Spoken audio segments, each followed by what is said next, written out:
आखिरकार वो वक्त भी आया, मेरे नबी को इस दुनिया से ज़ाहिरी तौर पर विसाल फरमाना था। आका करीम एक दफन से वापस आए, सरकार के सफ़र के महीने में सरकार के सर में दर्द शुरू हुआ। घर आए, हजरत आयशा सिद्दीक़ा घर के अंदर थी। आप आए, आके कहने लगे आयशा मेरे सर में बहुत तेज़ का दर्द है। जैसे इतना कहा, हजरत आयशा कहती है आका आज मेरे भी सर में दर्द है। सरकार तशरीफ लाए, हजरत आयशा आका की खिदमत में। वक्त गुजरता गया, बुखार फिर दर्द के बाद बढ़ा। बुखार इतना तेज मेरे नबी को हुआ कि हाथ रखो तो हाथ रखा नहीं जाता था। इतनी तेज का बुखार, मेरे नबी ने 7 कुओं का पानी मंगाया। उन 7 कुओं का पानी, ये नहीं कुएं खाली करके, 7 बर्तनों में 7 जगह के कुओं से पानी मंगा के इकट्ठा किया। आपने उससे गुस्ल फरमाया, कुछ इफाका हुआ। फिर आपने दोबारा 7 कुओं का पानी मंगाया, फिर गुस्ल फरमाया। फिर काफी सुकून बुखार में हो गया सरकार को। वक्त बदलता गया, वक्त आगे बढ़ा। आखिरकार तबीयत इतनी अलील मेरे नबी की होने लगी, इतनी अलील हो गई कि नबी इस हालत में बज़ाहिर न थे कि उठ करके मस्जिद नबवी के मुसल्ले तक जाते। वो हालत आ गई। मेरे नबी ने फरमाया बिलाल, जी या रसूल अल्लाह। फरमाया जाओ आज मदीने में ऐलान कर दो कि नबी ने बुलाया है, और कह देना हो सकता है शायद ये आज आखिरी मुलाकात हो। एक बार मेरे नबी ने हज्जतुल वदा के मौके पर ऐलान फरमाया था, सहाबा तुम में से जाने कौन कौन यहाँ पर आइंदा साल आएगा, लेकिन आज के बाद तुम इस मिना के मैदान में अपने नबी को नहीं पाओगे। जब इतनी बात कही थी, सहाबा की चीखें निकल गई थी। वो साल भर की बात थी, लेकिन आज नबी फरमाते बिलाल ऐलान कर दो, और कह दो शायद आज ये नबी से आखिरी मुलाकात हो। इतना कहा, हज़रत बिलाल रोते फिर रहे हैं, ऐलान करते फिर रहे हैं, और मदीने वालों मुस्तफ़ा बुला रहे हैं, मदीने वालों मुस्तफ़ा बुला रहे हैं। मदीने के चौक में भीड़ जमा हो गई। सरकार हज़रत अली और हज़रत अबू बकर सिद्दीक़ के कांधे पे हाथ रख करके उन दोनों के सहारे से आप चौक में तशरीफ़ लाए, एक ऊंची जगह बैठे। और बैठने के बाद मेरे सरकार इरशाद फरमाते हैं, लोगों मैंने जो मुझे रब ने हुक्म दिया था अपना फर्ज पूरा कर दिया है, अब दुनिया से जाने का वक्त करीब आ गया है। आका करीम फरमाते हैं, लोगों अगर किसी का मुझ पे हक हो तो आज वो मुझसे अपना हक ले ले, और जिस पर मेरा हक था मैंने आज अपना सारा हक माफ कर दिया है। अल्लाह अकबर। नबी के ये जुमले निकलना था कि सहाबा इकराम की चीखें निकल जाती है, कहते या रसूल अल्लाह हमारे माँ बाप कुर्बान हो जाएं। सरकार हमारी औकात क्या थी, हम तो जहन्नम के किनारे पर खड़े थे, आप आए हाथ पकड़ के जन्नत का रास्ता दे दिया।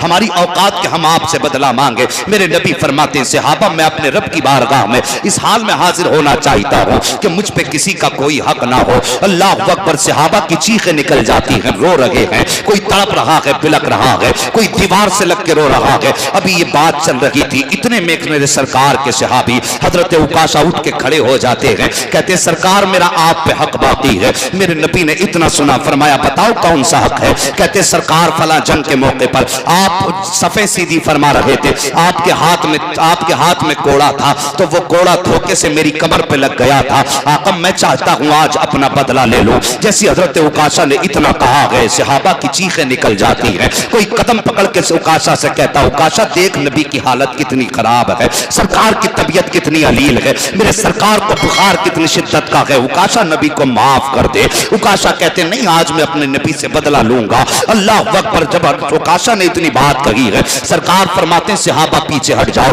उकाशा आओ अपना बदला ले लो। अब जरा दिल थाम करके मेरी बात सुनना, लोगों की बीगे बीगे भर जमीन खा के मर जाते हैं, और लोग कहते मेरा बाप जन्नती था। जमीनों के जायदादों को हड़प करने वालों, अगर इस हाल में मर गए तो सोचो फिर अंजाम क्या होगा। तुम कुछ भी हो जाओ, मेरे नबी के कदमों से लगने वाली खाक के बराबर नहीं हो सकते हो।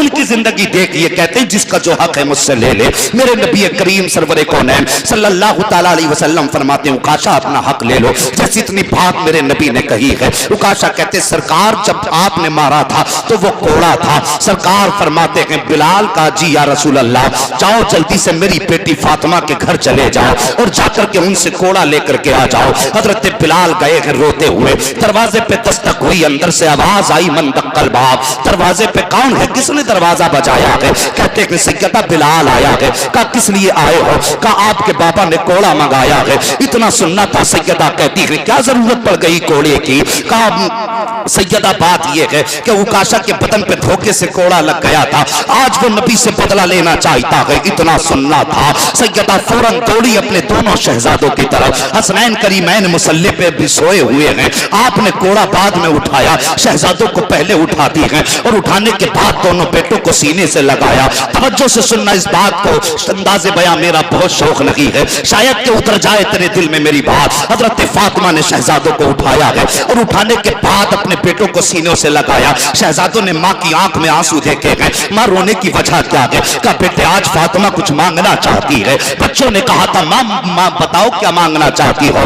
जान भी तुम्हारी है, माल भी तुम्हारा है, जो कहोगी हंसते हंसते दे देंगे। तब हजरत फातिमा ने दीवार पर टंगा कोड़ा उठाया और उठाने के बाद शहजादों के पास आई है। कहा लो शहजादों, सुना है कि उकाशा नाना से तुम्हारे बदला लेना चाहते हैं। ए मेरे बेटे ये कोड़ा लेकर के चले जाओ, किसी भी सूरत में जाकर के उकाशा को मना लो। अगर तुम्हारे होते हुए मेरे बाप के बदन पे एक भी कोड़ा लग गया तो शहजादों तुम्हारी माँ तुम्हें माफ नहीं करेगी। अल्लाह अकबर। इतना शहजादों ने सुना कि चीख निकल जाती है। कोड़ा लिया गया। हजरत बिलाल से कहते हैं चाचा जल्दी चलिए, वहां ले चलो जहां हमारे नाना है। अजीब कयामत का मंजर है। सरकार बैठे हुए हैं, सहाबा की भीड़ जमा है। जैसी हजरत उकाशा खड़े हैं, हसनैन करीमैन हजरत बिलाल से पूछते हैं चाचा उकाशा कौन है जो बदला लेना चाहते हैं? हजरत बिलाल ने खड़े शख्स की तरफ इशारा कर दिया है। दोनों शहजादे गए, एक ने दाया हाथ थामा है, दूसरे ने बाया हाथ थामा है। हसनैन करीमैन कहते हैं चाचा उकाशा जितने कोड़े मारने हैं हमारे मार लो,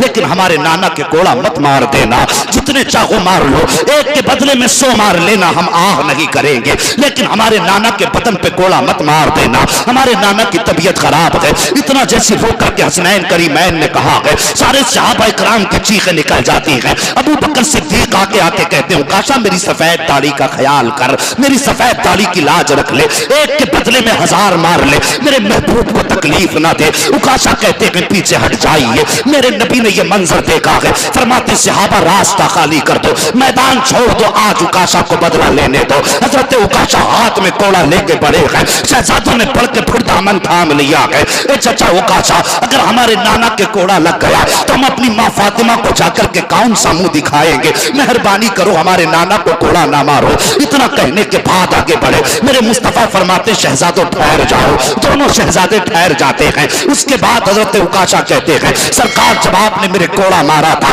उस वक्त मेरे बदन पे कोई कपड़ा नहीं था, मैं ये चाहता हूं आप अपनी कमीज उतार दीजिए। अल्लाह अकबर। मेरे नबी की कमीज में 13 पैबंद लगे हुए थे। सरकार ने वो कमीज उतारी है, चीखें निकल गई, ऐसा लगता था मौसम थम सा गया हो, हवाएं रुक करके तमाशा देख रही थी, ऐसा लगता था जमीन फट जाएगी, आसमान गिर जाएगा। मेरे नबी ने अपना मुबारक कुर्ता उतारा है, जैसी उतारा है हजरत उकाशा आगे बढ़े हैं। मेरे सरकार ने पीठ की है उकाशा की तरफ। सरकार के दोनों शानों के दरमियान मोहरे नबुव्वत मौजूद थी। हजरत उकाशा की निगाह पड़ जाती है, जैसी निगाह मोहरे नबुव्वत पे पड़ी है तोड़ करके सरकार के जिस्म से लिपट जाते हैं, मोहरे नबुव्वत को चूमना शुरू कर देते हैं और चीख मार के रो के कहते हैं आका मेरी क्या औकात है कि मैं अपने आका के ऊपर हाथ उठा सकूं? सरकार हमें तो वकार आपने दिया है, हमारी इज्जतें तो आपसे महफूज हुई है, तो सरकार हम कौन होते हैं आपसे बदला ले सके? सरकार जान भी दे देंगे तब भी आपकी गुलामी का हक अदा नहीं हो सकता है।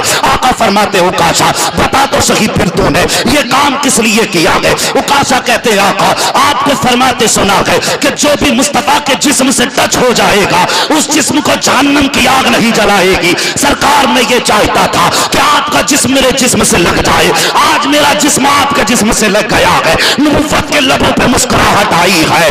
आका फरमाते हैं सहाबा अगर तुम में से कोई ये चाहता है कि किसी जन्नती का चेहरा देखे, आओ मेरे उकाशा का चेहरा देख लो। जिसने उकाशा को देख लिया है उसने जन्नती का चेहरा देखा। नारे तकबीर, नारे मसलके आला हजरत, मसलके आला हजरत मुफ्ती हम्माद मियां साहिब क़िबला, नारे तकबीर।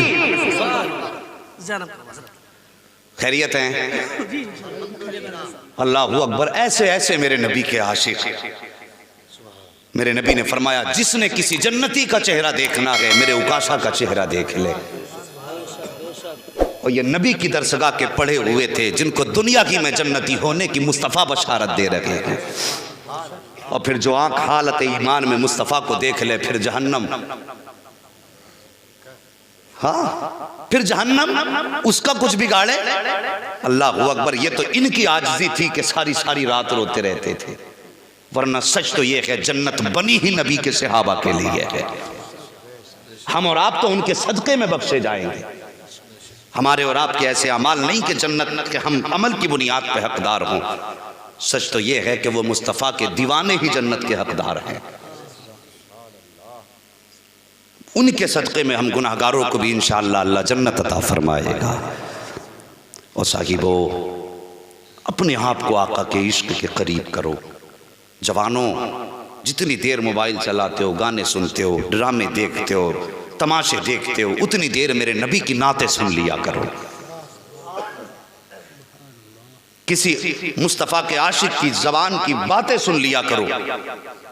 गाने सुनते सुनते मर जाओगे तो फिर खैरियत नहीं है, और अगर नाते सुनते सुनते मर जाओगे तो समझ लो फिर परेशान होने की ज़रूरत ही नहीं है। आदत बनाओ जवानों, बच्चों, हर वक्त जब भी उठो ज़बान पे सिर्फ नबी नबी होना चाहिए। ये आदत बना लो, और जब ये आदत बना के कब्र में जाओगे, अल्लाहु अकबर, फरिश्ते पूछेंगे मा कुंता तक़ूलु फ़ी हक़्क़ि हाज़ा रजुल, इनके बारे में क्या कहता था, तो उस वक्त सोचना नहीं पड़ेगा। आदत तो दुनिया की बनी होगी ना। किसी ने कहा था नात खानी मौत भी हमसे छुड़ा सकती नहीं, कब्र में भी मुस्तफ़ा के गीत गाते जाएंगे। और जब कब्र में गीत गाते मुस्तफ़ा के जाएंगे और फरिश्ते पूछेंगे मा कुंता तक़ूलु फ़ी हक़्क़ि हाज़ा रजुल, इनके बारे में क्या कहता था, बिना सोचे कह देंगे इन्हें जाना, इन्हें माना, न रखा गैर से काम, लिल्लाहिल हम्द में दुनिया से मुसलमान गए। तो रिश्ते मुस्तफ़ा से मजबूत कर लो, ताल्लुकात अपने नबी से मजबूत कर लो। मेहरबानी करो, माशरे को बेहतर करो, अपने दरमियान मोहब्बत पैदा करो, नफरतें मिटा दो। नबी की रजा के लिए एक दूसरे को माफ करने का हौसला रखो। एक दूसरे को माफ करने का, कोई किसी का दस्ते गरेबा ना हो, कोई किसी को पकड़ के अदालत और कचहरियों में न लेके जाओ। तुम में से नुकसान किसी का भी हो, जीत किसी की भी हो, हार किसी का भी हो, नुकसान मदीने वाले का होता है। मैंने माना कि मैं आगे हूं केस में, तो पैसा तो गया ना, आका की उम्मत का पैसा गया ना। तो मेहरबानी करो, सरकार के उम्मती होने के लिहाज से एक दूसरे को माफ करने का जज्बा रखो। कोई किसी को घसीटने का, नीचे करने का जज्बा नहीं। ये सोचा करो बस हम वो करेंगे जिससे खुदा भी राजी होगा, मदीने वाला मुस्तफ़ा भी राजी होगा। बड़ी कुर्बानियों के बाद ये दीन हम तक पहुंचा है, बड़ी मशक्कतों के बाद। हमने तो जाना ही नहीं दीन कितनी मुसीबतों से हम तक पहुंचा है। नबी की बेटी हजरत फातिमा ज़हरा की बातें तो अक्सर सुनी हैं, आज नबी की बड़ी बेटी सैयदा ज़ैनब की दास्तान सुन लो। 10 मिनट का वक्त देंगे अभी। सुभान अल्लाह, जरा बोल दो या रसूल अल्लाह। है जी, जब मजमा आशिकों का हो ना तो फिर कारी साहब बोलते हुए भी दिल लगता है। ये जरूरी नहीं स्टेज पे 50,000 की सजावट हो तब बोलने में मजा आए, चाहे जंगल हो, सामने मुस्तफ़ा के आशिक बैठे हो। हाँ, एक भी बहुत है। अगर एक आशिक सामने हो तो यार जिंदगी गुजर जाएगी नबी की बातें करते करते। है बरेली का इमाम आशिक ही तो है, जो आज सारी दुनिया आला हजरत के नाम के नारे लगा रही है। वजह क्या थी? उन्होंने जिंदगी नबी के नाम कर दी और नबी ने सारी दुनिया इमाम अहमद रजा के नाम कर दी है। हाँ, ये सच्चाई है। अब तवज्जो कीजिए, नबी की बेटी, आओ तो मैं बताऊं कितनी कुर्बानियां सहाबा ने और मुस्तफ़ा के चाहने वालों ने दीन के लिए दी है। हमारा तो कुछ लगा ही नहीं इस्लाम पे, हमें क्या पता हो कि इस्लाम कैसे आगे बढ़ा।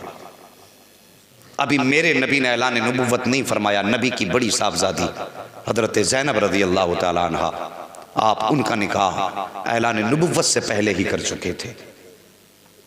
उस वक्त कलमा नहीं था, जिस वक्त ऐलान किया था इस्लाम का ऐलान नहीं हुआ था। ये बात समझ लें, पहले बेटी का आप निकाह कर चुके हैं। अब जैसे ही मेरे नबी ने मक्के वालों को जमा करके फरमाया इन्नी रसूलुल्लाह, ओ मक्के वालों मैं अल्लाह का रसूल हूँ, तो जितने मक्के वाले थे सारे नबी को तन्हा छोड़ के चले गए थे, सबने नबी का साथ छोड़ दिया था।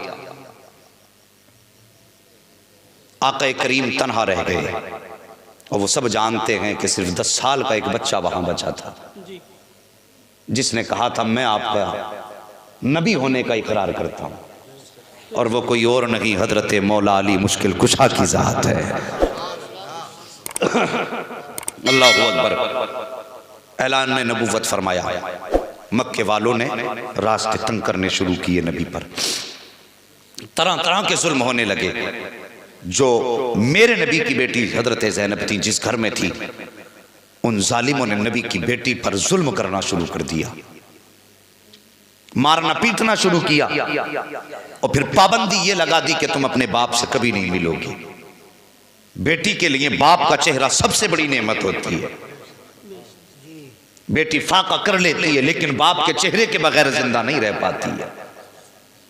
बेटियां होती हैं ये जो बाप के बगैर जिन्हें जिंदगी अच्छी नहीं लगती, मगर मेरे नबी की बेटी अल्लाहु अकबर पाबंदी लगा दी गई कि अपने बाप से नहीं मिलोगी। मेरे नबी की बेटी जब कभी सरकार निकलते तो छुप छुप के अपने बाप का दीदार कर लिया करती थी। जब तक सरकार मक्का शरीफ में रहे तब तब कभी कभी दीदार हो जाया करता था, लेकिन मेरे सरकार हिजरत करके जब मदीना तशरीफ ले आए अब तो कोई आसरा ही नहीं रह गया था, ना कोई सहारा था मदीने में। अब तक हजरत ज़ैनब के लिए तसल्ली के लिए इतना काफी था कि मेरे बाप मक्के में मौजूद हैं, लेकिन जब सरकार हिजरत करके आ गए अब तो ये आसरा भी खत्म हो चुका था, ये सहारा भी खत्म हो चुका था। नबी की बेटी रोया करती थी, छुप छुप के अपने बाप को सदाएं दिया करती थी। अल्लाह अकबर। नबी की शहजादी पर पाबंदियां और जुल्म ज्यादती की इंतहा। आपने अपने देवर से एक दिन कहा, उसकी तबीयत में थोड़ा सा नरमी मौजूद थी, कहा किसी दिन इतनी मेहरबानी करना, कोई काफिला अगर मेरे मुस्तफा के मदीने जाता हो तो उस काफिले के साथ मुझे भेज देना, मैं तनहा अपने बाप के पास चली जाऊंगी। आपके देवर ने चुपके से आपको बुलाया और जो मदीना जो काफिला मदीने की तरफ जा रहा था उसके साथ आपको भेज दिया। जैसे आप काफिले के साथ निकली हैं तो इधर ससुराल वालों को पता हो जाता है कि ज़ैनब चली गई हैं। इधर हजरत ज़ैनब काफिले वालों से कहती हैं, काफिले वालों जरा जल्दी करो, कहीं ऐसा ना हो कोई पीछे से मुझे पकड़ने आ जाए और मैं अपने बाप के पास ना जा सकूं। अल्लाह अकबर। मगर काफिला कितनी तेज चलता, वो ऊंटों पर जा रहे थे और जो पीछे से आए हैं वो घोड़ों पर आ रहे हैं। जब रफ्तार घोड़ों की देखी है, उड़ती धूल देखी है, नबी की शहजादी ने कहा था काफिले वालों जल्दी करो ये मुझे पकड़ के ले जाएंगे। लेकिन उस वक्त कौन किसकी मदद करता। जब वो आगे बढ़े हैं, आने के बाद उन्होंने हजरत ज़ैनब को ले जाना चाहा, आपने इनकार किया। एक जालिम ने नेजा मारा जो नबी की बेटी के शिकम में आके लगा। आप उम्मीद से थी, नबी की शहजादी का खून बहना शुरू हुआ है, शिकम में नेजा है। वो जालिम उसी तरह घसीट करके नबी की शहजादी को वापस लेकर के जा रहे हैं। यार सोचो तो सही साहिब, जरा सोचो दिल पे हाथ रखकर, ये किसकी बेटी है? ये उसकी बेटी है जिसने कायनात की बेटियों को इज्जतें अता फरमाई है। ये उसकी बेटी है जिसकी बेटियों के सदके में तेरी मेरी बेटी बख्शी जाएगी। ये उस नबी की बेटी है जिसकी बेटी के सदके में हम तुमको जन्नत से नेमतें और जन्नत से इनामात अता किए जाएंगे। साहिब नबी की बेटी को ले जाया गया। ये जालिम मक्का लेकर के आए ससुराल वाले और उसके बाद कोई इलाज भी ढंग से नहीं किया। जब मर्ज बढ़ता गया इनको ये लगने लगा कि अगर यहाँ इंतकाल हो गया तो नबी अपने गुलामों को लेकर मक्के पे चढ़ाई कर देंगे। ये सोच करके इन्होंने नबी की बेटी को एक ऊंट पे सवार करके मदीना भेज दिया। जब नबी की शहजादी मदीने पहुंची है, अल्लाह अकबर, एक कयामत खेज मंजर था। नबी की बेटी उसी बीमारी में मुब्तला है, जख्म बहुत ज्यादा हो चुका है। सरकार ने बेटी को सवारी पे आते देखा है, खुदा की कसम नबुव्वत वाली आंखें बरसने लग जाती है। मेरे नबी ने बेटी को सवारी से उतार करके लाके सामने बैठाया है। बेटी का चेहरा देख करके आका आंसू बहाते जा रहे हैं, सरकार आंसू बहाते जा रहे हैं। नबी की बेटी कहती है, बाबा हमने आपके दीन के लिए इतने जख्म खाए हैं, सरकार मैं आपको कैसे बताऊं। बाबा आप छोड़ के चले आए थे, मेरे मुंह पर तमाचे लगाए गए, आका मुझे जब जुल्फे पकड़ के मारा गया, कभी दीवारों में सर मारे गए। मेरे नबी सुनते जा रहे हैं, रोते जा रहे हैं, बेटी का माथा चूमते जा रहे हैं। सरकार बेटी के सर पे हाथ रख के रो रहे हैं, बेटी रोती जा रही है, बयान बयान करती जा रही है। मेरे नबी ने हाथ बेटी के सर पे रखा है, फरमाया बेटी सब्र कर, हम इसका अज्र अपने रब से मांग लेंगे। मेरे नबी ने बेटी को सब्र की तलकीन की है। कुछ वक्त गुजरा है, इसी बीमारी में नबी की बेटी का इंतकाल हो जाता है। जब हजरत ज़ैनब का इंतकाल हुआ है, सरकार बहुत रोए हैं और उसके बाद आका फरमाते हैं, और गुस्ल देने वालों मेरी बात सुन लो, जब मेरी बेटी को गुस्ल दे चुको तो कफन देने में जल्दी मत करना, बेटी के कफन का इंतजाम मैं करूंगा। अल्लाह अकबर। मेरे नबी ने 2 बेटियों को चादरें दी हैं। एक बेटी फातिमा ज़हरा है, जिसको अली के घर जाते वक्त चादर दी थी। दूसरी बेटी सैयदा ज़ैनब है, जिसको कब्र में जाते वक्त मेरे नबी ने चादर अता फरमाई है। फरमाते ठहर जाना, जब गुस्ल दे चुको तो आवाज दे देना। हजरत ज़ैनब को गुस्ल दिया गया। उसके बाद जब गुस्ल दिया जा चुका, औरतों ने कहा था या रसूल अल्लाह, आपकी बेटी को गुस्ल दिया जा चुका है, सरकार अब हुक्म क्या है? मेरे नबी ने जो चादर तहमत की जगह पहने हुए थे वो चादर आपने उतारी, मुजम्मिल वाली चादर आपने तहमत की जगह बांधी और चादर ला करके दी। फरमाया ये चादर मेरी ज़ैनब के ऊपर डाल देना।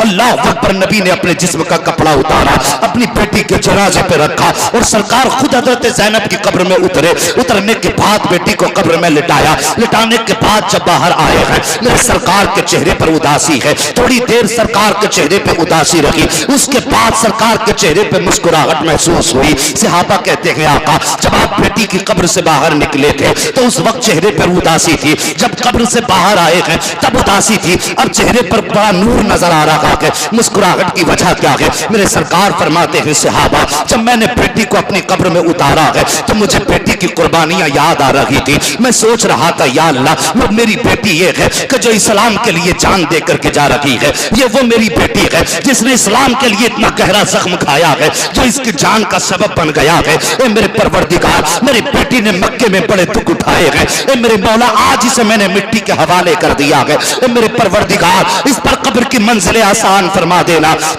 ए मेरे मौला, मेरी बेटी पर अगर मिट्टी ने कब्र ने सख्ती कर दी तो मेरी ज़ैनब का क्या बनेगा? या अल्लाह, ये दुनिया में दीन के लिए बड़े दुख खा के जा रही है, मेरे मौला मेहरबानी कर देना। आका फरमाते मैंने इतना कहा था, इतने में जिब्रील अमीन आ जाते हैं और कहते महबूब उदास ना हो, रब ने मुझे जाफिजा भेज दिया है। ए महबूब, तेरी ज़ैनब ने हमारे दीन के लिए दिक्कतें उठाई है, हम वादा करते हैं ये कब्र में बाद में आएगी, हम इसकी कब्र पर अपनी रहमतों को पहले नाज़िल फरमा दें।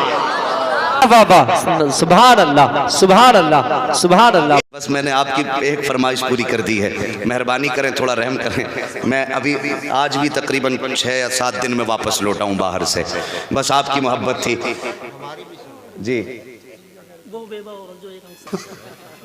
अल्लाह सलामत रखे। ये तारीख ऐसी बात है चचा कि आप मेरे हो, मैं आपका हूँ। पहले मेरी जिम्मेदारी है अपने घर को देखना, ठीक है, मगर जब कोई बाहर से बुलाता है तो उससे इनकार नहीं किया जाता। मैंने कहीं की तारीख लिख दी, उसके बाद आपका फोन पहुंचा, तो फिर किसी की तारीख काटना ये उसके साथ धोखा है। मैं आपको तो राजी कर लूंगा, आपको मना भी लूंगा, मगर अगर किसी और का दिल टूट गया तो उससे माफी कैसे मांगूंगा? अल्लाह ज़िंदगी देगा तो किसी मोड़ पे इंशाअल्लाह। ये आपकी मोहब्बतें हैं, मौला करीम हम सब का आना अपनी बारगाह में कबूल फरमाए। नबी की बेटी का जिक्र किया, नबी के आशिकों का जिक्र किया, नबी के नवासों का तज़किरा।